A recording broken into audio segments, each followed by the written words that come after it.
Hi all. So for this recording, we're going to talk about the functions in statistics. So in calculus, we know that there is a function which is a scalar function, which is f of x, for example. Let's consider this example x plus 1, which is a scalar function. We can also say this f of x is y. Okay. So we know that x is what? An independent, then y as what dependent. So in statistics, we do have many functions instead. We do have many functions in statistics. So in statistics, functions serve to describe, summarize, and analyze data. Okay. So it helps you to understand the patterns, the relationships, and the probabilities. So there are many things like you can do about the functions instead. So the main thing is to analyze the data. So as I have said, like the functions, they help you. So they help you to understand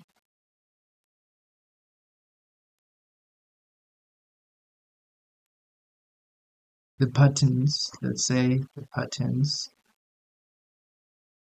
the relationships, and the probabilities.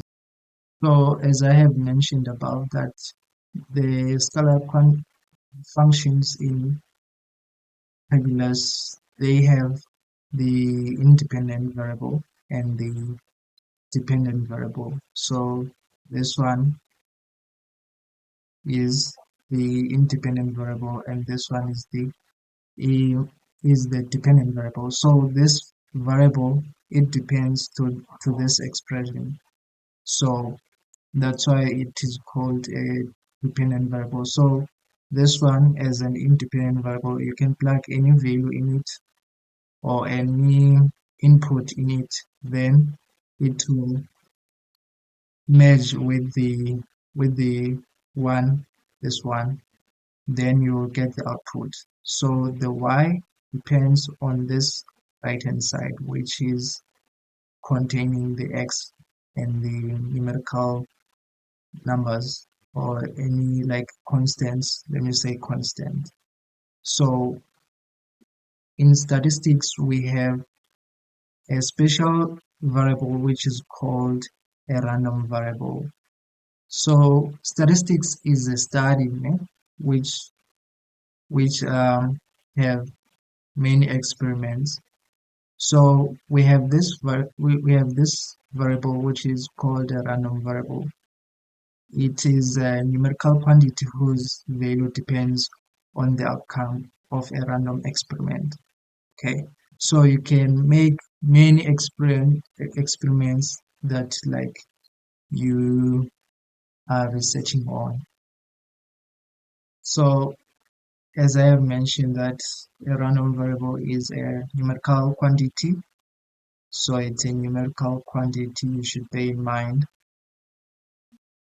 whose value depends on the outcome of a random experiment. So there are like two random variables, uh, which is the discrete random variable and the continuous random variable.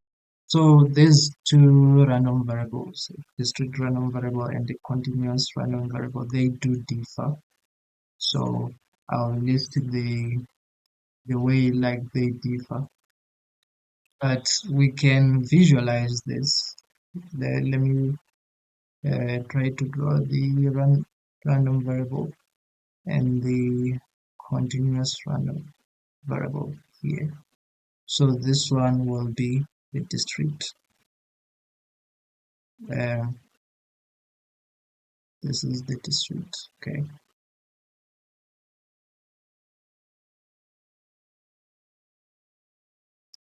and this one is for the continuous.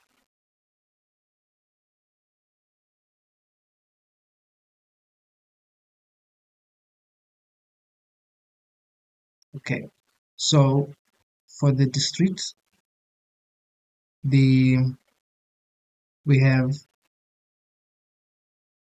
something like bars. So as you can see, these bars um, are countable. You can see this is 1, 2, 3, 4. Let's say 5, 6, 7, 8, 9, 10. Okay. So the thing here, the random variable here, the discrete function, let's say the discrete function, it's countable, and this one here on this side, the continuous, it's not countable. So we see that the continuous is something more like this. So this is the continuous function. So we call the discrete uh, function as, let me use this. So we call this one as the PMF, okay, probability mass function. Then this one as the PDF, okay. This is the PDF, the probability density function. So we say this one is the PMF and this one is the probability density function. Also, the discrete function for the PMF can be more like this. Okay, you can see the the bars. These are the bars. Okay, so also the bars are countable. You can see this is 1, 2, 3, 4, 5, 6, 7, 8, and 9. Okay, so if you can see a function like this, you should consider it as a PMF function, probability mass function. Okay, so a discrete random history. Sorry, this one, let me just highlight it, this part. So a discrete distribution is based on the random variables which can assume only clearly separated values. So as you can see here, these are clearly separated. Not, I mean like the these bar graphs here, this histogram is countable. So we can count this bar and this one, this one, this one, this one. So a distribution is based on a random variables which can assume what a clearly separated values. So we can see here this value here is not the same as this one and the same as this one, as you can see. So the difference between the continuous, you can use the function we know. Okay, let me just we know that this is a function. Okay, let's say it's f of x. Okay, so when we're like finding this value here, we are going to plug in this value of x. Okay, so when plugging in the value of x here, we are going to get the function, the value of the function. Then also here, when we plug in the value of this x on the same function, we're going to get the value. Also here on the same function, you plug in this value of x on the same function, you're going to get your value. Okay, so we say a continuous distribution usually results from measuring something. If you're measuring something, let's say the difference between these things we know that there is we with the time, okay, we have the analog, okay, we have the analog, okay, so we have a digital. Let's say it's